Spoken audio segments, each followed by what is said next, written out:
You are driving down the highway of life, and suddenly someone cuts you off. Your heart races, your grip tightens on the wheel, and you feel that familiar surge of anger rising within you. But wait, instead of honking your horn or shouting, you take a deep breath, smile, and continue on your way. That, my friends, is the power of not reacting. Now, you might be thinking, easy for you to say. How can I possibly control my emotions like that? Well, I'm here to tell you that not only is it possible, but it's also one of the most valuable skills you can develop in your lifetime.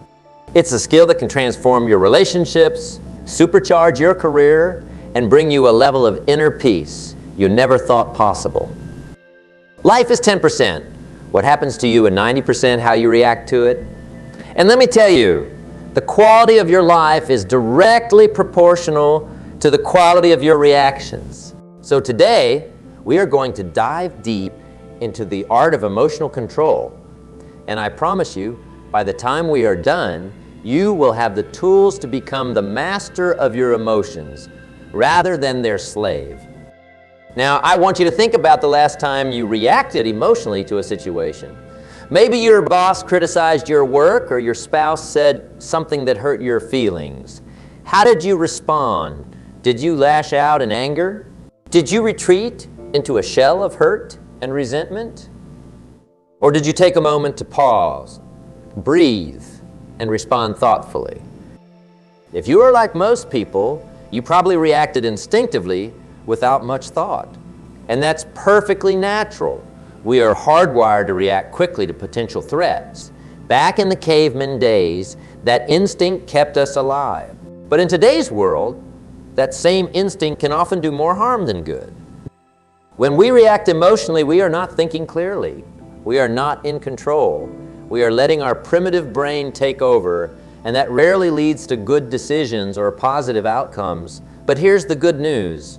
We have the power to change that. We have the ability to pause, to create space between stimulus and response, and to choose our reactions wisely. Now, I can almost hear some of you thinking, but I'm just an emotional person. That's who I am. Let me tell you something, my friends. That's a story you have been telling yourself, and it's time to write a new one.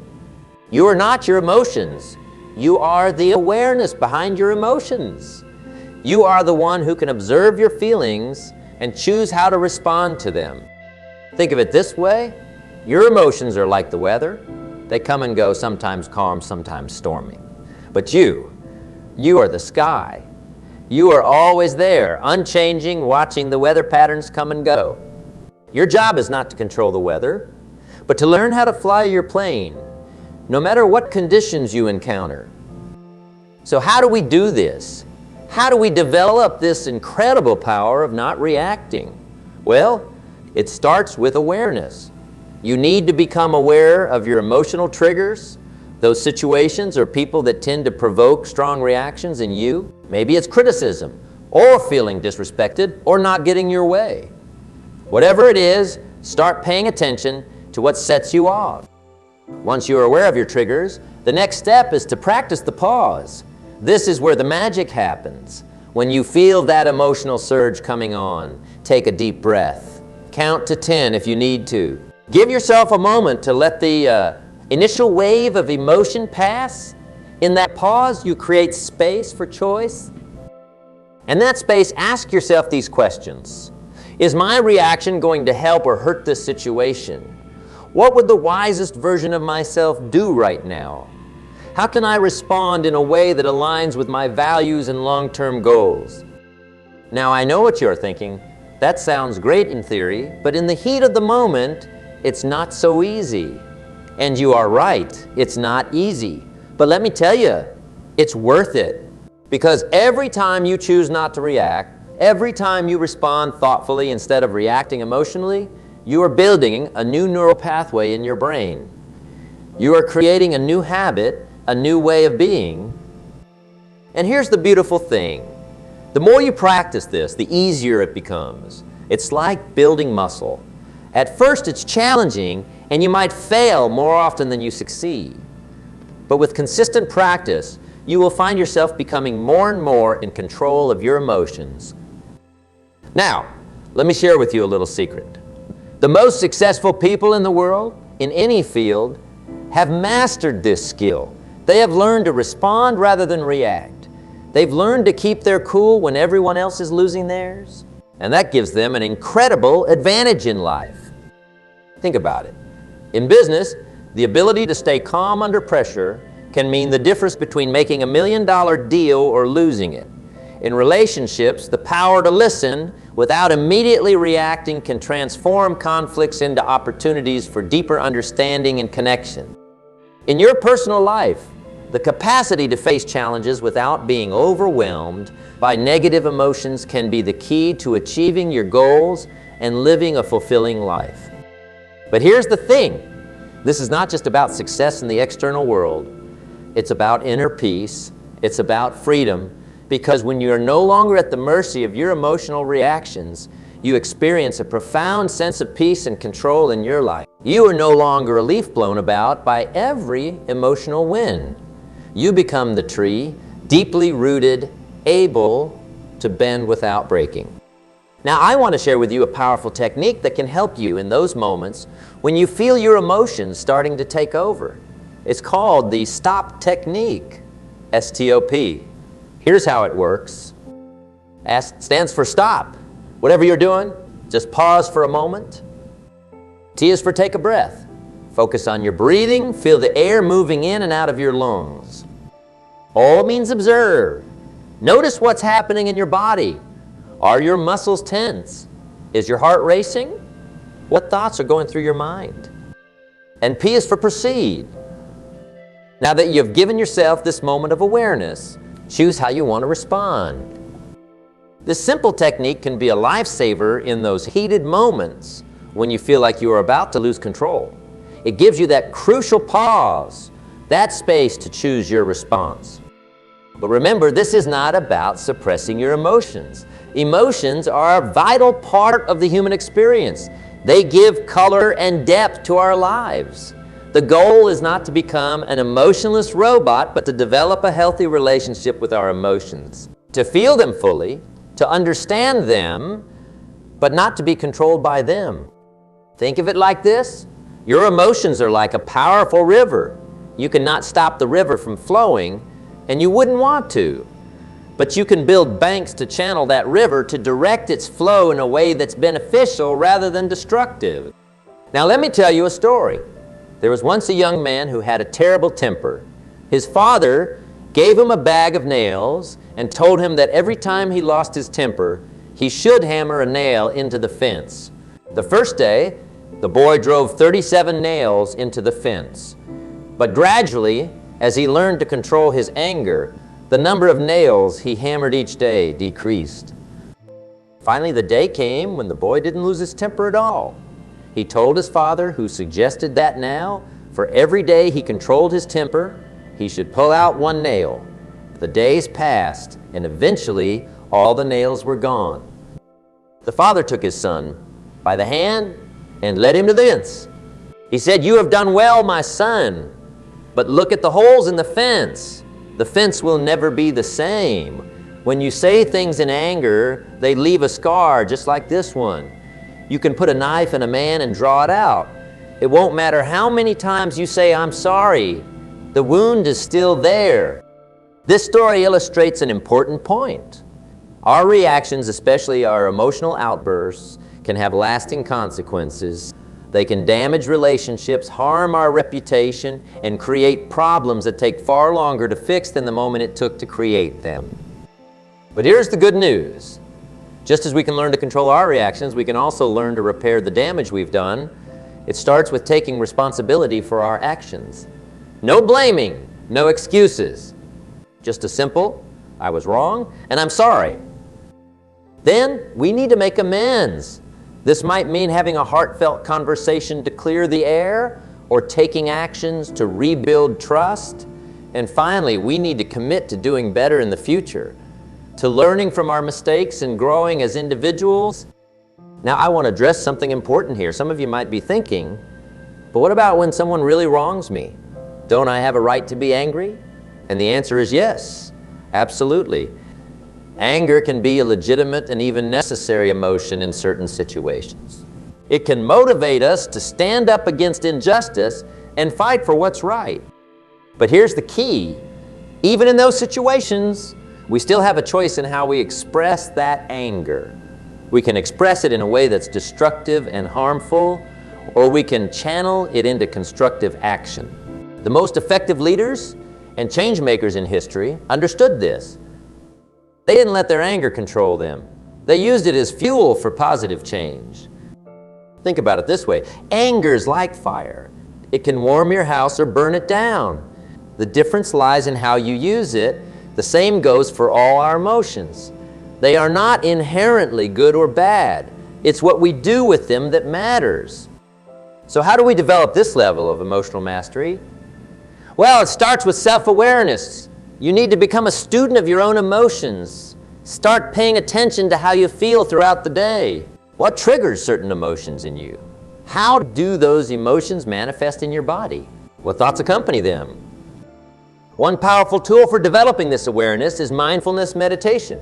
Now, I know some of you might be thinking, meditation. That's not for me, but hear me out. Mindfulness is not about emptying your mind or achieving some state of blissful calm. It's simply about paying attention to the present moment without judgment. When you practice mindfulness regularly, you start to develop what psychologists call metacognition, the ability to observe your own thoughts and emotions as if from a distance. This creates a space between you and your emotions, giving you more freedom to choose how to respond. Another powerful tool is journaling. At the end of each day, take a few minutes to write down any significant emotional experiences you had. What triggered them? How did you react? What were the consequences of your reaction? Over time, you will start to see patterns emerge, giving you valuable insights into your emotional landscape. A crucial aspect of emotional control that often gets overlooked, physical health. You see, our emotions aren't just in our heads, they're intimately connected to our bodies. When we are tired, hungry, or physically stressed, we are much more likely to react emotionally. So part of mastering your emotions is taking care of your physical health. This means getting enough sleep, eating a balanced diet, and regular exercise. It's hard to keep your cool when you're running on 4 hours of sleep and a diet of junk food, but when you are well rested and your body is nourished, you will find it much easier to maintain emotional balance. Exercise, in particular, can be a powerful tool for emotional regulation. When you exercise, your body releases endorphins, which are natural mood boosters. Plus, the physical act of exercise can help release tension and pent-up emotions in a healthy way. Now, I want to address another important point. Developing emotional control doesn't mean becoming a pushover. It does not mean letting people walk all over you or never standing up for yourself. In fact, it's quite the opposite. When you are in control of your emotions, you are in a much better position to assert yourself effectively. Think about it. When you are reacting emotionally, you are often not thinking clearly. You might say things you don't mean or take actions that make the situation worse. But when you are emotionally balanced, you can express your needs and boundaries clearly and calmly. You can stand your ground without losing your cool. This is what I call assertive calmness. It's the ability to be firm and clear about your position while maintaining emotional composure. It's an incredibly powerful skill in both personal and professional situations. Let me give you an example. Imagine you are in a meeting at work and a colleague takes credit for your idea. The reactive approach might be to angrily confront them in front of everyone, creating a scene and potentially damaging your professional relationships. The emotionally controlled approach would be to take a deep breath, remain calm, and say something like, "I'm glad you brought that up. As I mentioned when I proposed that idea last week, I think it has a lot of potential. I'd love to collaborate with you on developing it further." See the difference? In the second approach, you are standing up for yourself and setting the record straight, but you are doing it in a way that's professional and non-confrontational. This is the power of emotional control in action. A crucial skill in emotional control, empathy. Empathy is the ability to understand and share the feelings of another. It's about putting yourself in someone else's shoes. And let me tell you, when you develop empathy, it becomes much easier to control your emotional reactions. Why? Because when you can see things from another person's perspective, you are less likely to take things personally. You are more likely to respond with understanding rather than reacting with anger or hurt. For example, let's say your spouse comes home from work and snaps at you for no apparent reason. The reactive approach might be to snap back or withdraw and hurt. But if you approach the situation with empathy, you might realize that they have had a tough day at work and their behavior is not really about you at all. This understanding can help you respond with compassion rather than reacting defensively. Developing empathy takes practice. It involves really listening to others, not just waiting for your turn to speak. It involves trying to understand where they're coming from, even if you don't agree with them. And it involves recognizing that everyone is fighting their own battles, many of which we know nothing about. Now, I want to address something that many people struggle with.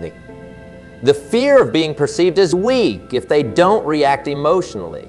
There's this misconception that showing strong emotions, especially anger, is a sign of strength. But let me tell you, true strength lies in being able to control your emotions, not in being controlled by them.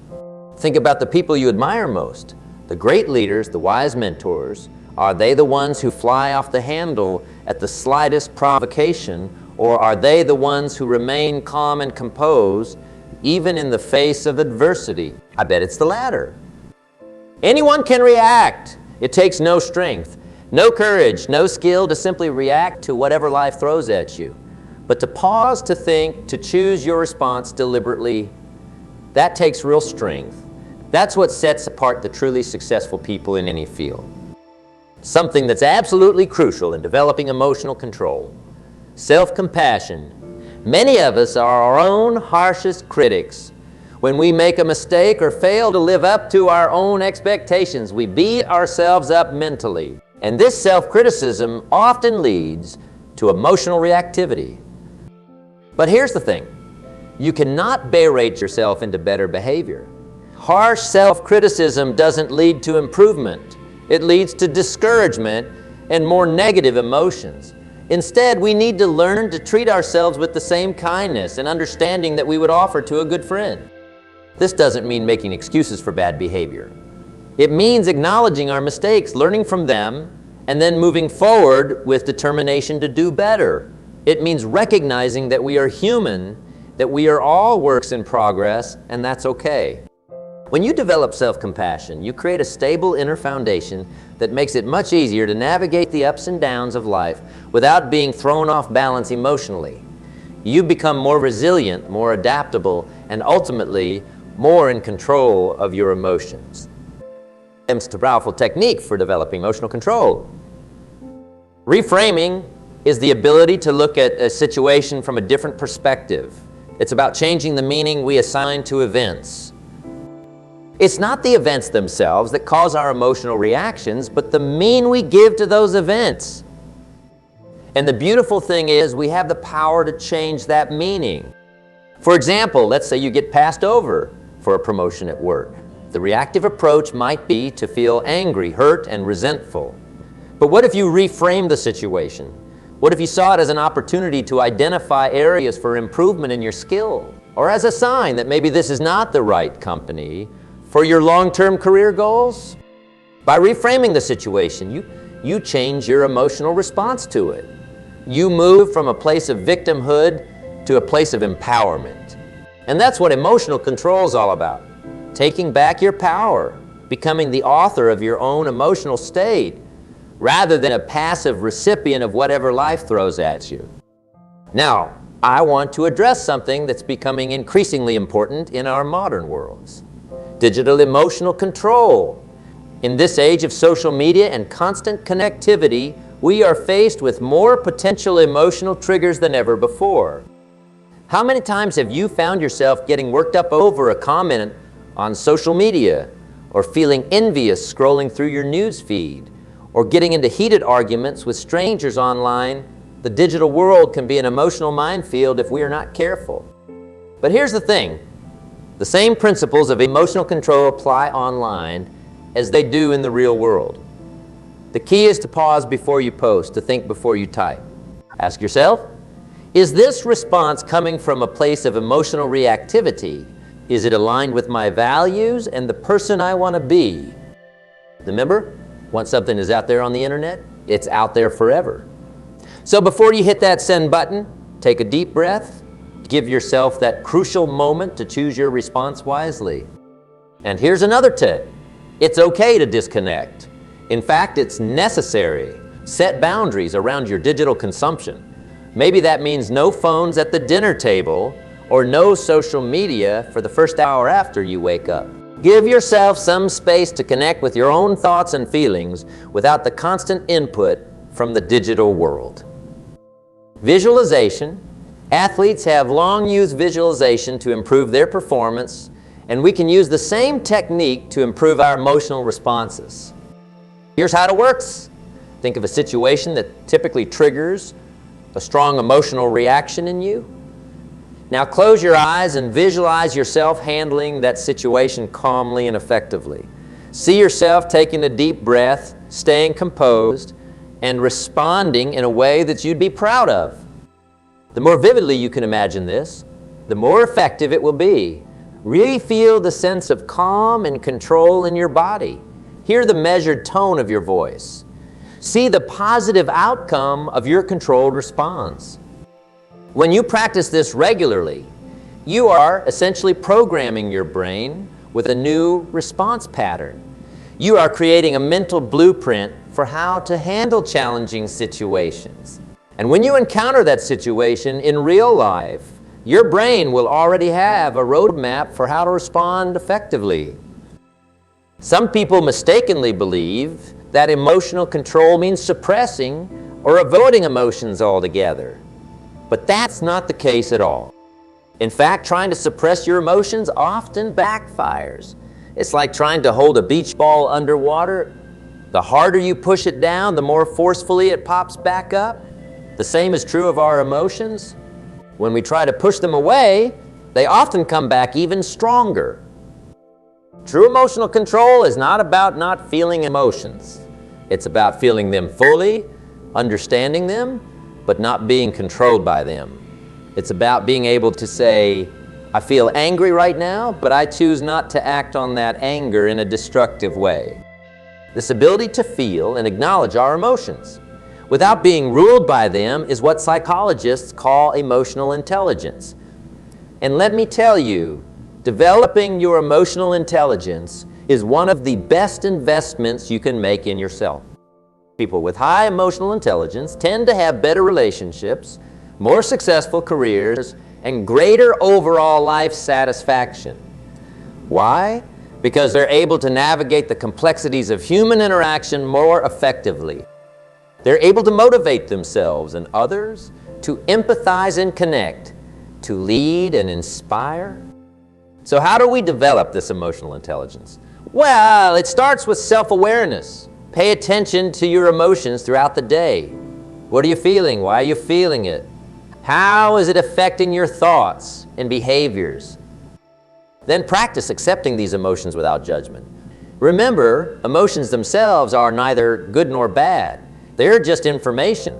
They're your body and mind's way of communicating with you. Your job is to listen to that communication, understand it, but then choose how to act on it. The power of language and emotional control, the words we use, both in our internal dialogue and in our communication with others, have a profound impact on our emotional state. For example, think about the difference between saying, I am angry and I feel angry. The first statement identifies you with the emotion as if anger is who you are. The second acknowledges the emotion as a temporary state that you are experiencing. This might seem like a small difference, but it can have a big impact on how you relate to your emotions.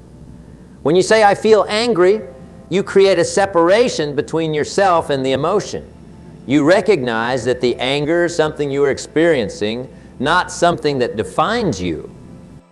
The same principle applies to how we describe situations. Instead of saying this is terrible, try saying this is challenging. Instead of I cannot handle this, try this is difficult, but I can learn to manage it.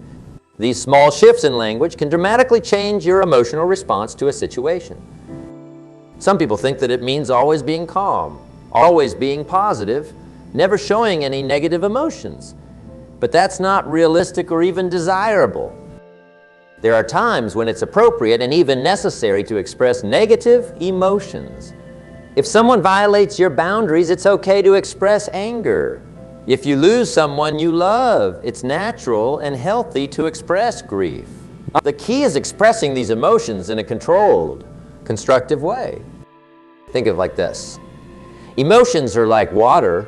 You don't want to dam them up completely because that creates pressure that will eventually burst. But you also don't want them to flood uncontrollably. The goal is to create healthy channels for your emotions to flow. This might mean finding healthy outlets for strong emotions. Maybe that's through exercise, or art, or writing in a journal. Maybe it's through having an honest, calm conversation with the person who triggered the emotion. The important thing is that you are choosing how to express the emotion, rather than letting it control you. Your personal values, the principles that guide your life, can be a powerful anchor in emotional storms. When you are clear about what you stand for, what's truly important to you, it becomes easier to make decisions about how to respond in challenging situations. For example, if one of your core values is kindness, then when someone irritates you, you can ask yourself, how can I respond to this situation in a way that aligns with my value of kindness? This does not mean being a pushover. Remember, you can be kind and still set firm boundaries, but it gives you a North Star to guide your responses. Take some time to reflect on your core values. What principles do you want to live by? How do you want to treat others and yourself? When you are clear on these values, you will find that emotional control becomes easier because you have a clear standard to measure your actions against. Like any skill, this is not something you master overnight. It takes consistent effort and practice. You will have good days and bad days. There will be times when you slip back into old reactive patterns. And that's okay. The key is to approach this journey with patience and persistence. Each time you successfully pause before reacting, each time you choose a thoughtful response over an emotional reaction, you are strengthening those neural pathways in your brain. You are building the habit of emotional control. And here's the beautiful thing. The more you practice, the easier it becomes. What once felt like a constant struggle gradually becomes second nature.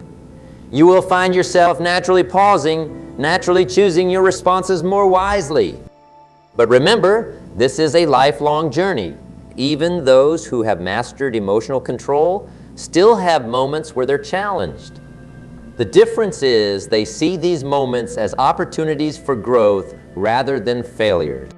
When you learn to master your emotions, you don't just change your own life. You change the lives of those around you. You become a source of calm in a chaotic world. You become someone others look to for guidance and stability. Think about it. When you respond to a heated situation with calm and composure, you change the entire dynamic. Your calmness can help de-escalate conflicts, inspire others to remain level-headed, and create an atmosphere of mutual respect and understanding. In your personal relationships, emotional control can transform the way you interact with your loved ones. Instead of getting caught in cycles of reactivity, you can create space for deeper understanding and connection.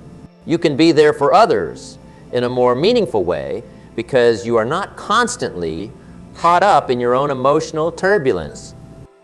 In your professional life, emotional control can be a game changer.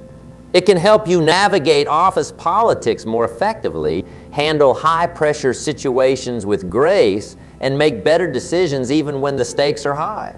Leaders who can maintain their composure inspire confidence in their teams and are more effective at guiding their organizations through challenges. But perhaps most importantly, mastering your emotions gives you a profound sense of inner peace and freedom. When you're no longer at the mercy of every emotional wind that blows, you experience a deep sense of stability and contentment. You become the eye of the storm, calm and centered even when chaos swirls around you. For the next week, I want you to commit to practicing emotional control in your daily life. Here's what I want you to do. First, each morning when you wake up, set an intention for the day. Tell yourself, today I choose to respond, not react. I choose to be the master of my emotions. Throughout the day, practice the pause. Whenever you feel a strong emotion arising, take a deep breath. Count to 10 if you need to. Give yourself that crucial moment to choose your response. At the end of each day, reflect on your experiences. Where did you succeed in controlling your emotions? Where did you struggle? What did you learn? Write it down in a journal. Remember, the goal is not perfection. The goal is progress. Each small victory, each moment where you choose to respond thoughtfully rather than react emotionally, is a step forward on this journey. And here's the thing. As you practice this, you will start to notice changes. You will find yourself feeling calmer, more in control. You will handle challenging situations with greater ease. Your relationships will improve. You will make better decisions. You will feel a greater sense of peace and contentment in your life. But do not just take my word for it. Try it for yourself. Experience the power of emotional control in your own life. Because at the end of the day, this is not just about controlling your emotions, it's about taking control of your life. It's about becoming the person you were meant to be. Someone who lives with intention, who responds to life's challenges with wisdom and grace, who makes a positive impact on the world around them. You have that power within you right now. The power to choose your responses, to shape your emotional landscape, to create the life you want to live. All it takes is the decision to start, the commitment to practice, and the patience to persist even when it's challenging. So I ask you, are you ready to take control of your emotions? Are you ready to become the master of your inner world? Are you ready to transform your life and the lives of those around you?